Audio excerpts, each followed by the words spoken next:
এই স্লোগান ওঠার পর দেখবেন একটা দল যারা 5ই আগস্টের পর নিজেদেরকে দেশের মালিক মনে করা শুরু করছিল, ওনার মনে করছেন যে আওয়ামী লীগ চলে গেছে, ভোট আমাদেরকে বাদ দেওয়ার দিব কার? ভাব এরকম ছিল না? বলেন এরকম ছিল কিনা? বা বলে যে মনে হয় ক্ষমতা গেছে, এই ভাব কিন্তু ডাকসুতেও ছিল। আপনাদের স্মরণ করাতে আপনারা অনেকে দেখেন, টকশো মকশো যারা দেখেন, টকশোতে তাদের একজন সিনিয়র নেতাকে জিজ্ঞাসা করছেন ডাকসু নির্বাচনের আগে, বলছেন যে উপস্থাপক বলছেন যে আগামী 2 দিন বা 3 দিন পরে তো ডাকসু নির্বাচন, আপনাদের কাছে কেমন মনে হইতেছে? কয় কে ছাত্রদল পূর্ণ প্যানেলে পাশ করবে। বলে পূর্ণ প্যানেলে পাশ করবে বুঝলেন কেমনে? কয় না ছাত্রদল ছাড়া ছাত্রছাত্রীদের ভোট দিব কাক। মানে কিরকম জমিদারি দেখছেন কারবার?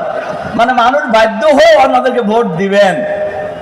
ডাকসু নির্বাচনে 9ই সেপ্টেম্বর ঢাকা বিশ্ববিদ্যালয়, প্রাচ্যের অক্সফোর্ড বলে পরিচিত, বাংলাদেশের সেকেন্ড পার্লামেন্ট বলে খ্যাত ডাকসু নির্বাচনে বাংলাদেশের ছাত্র ছাত্রীরা তারা দেখায় দিছে না?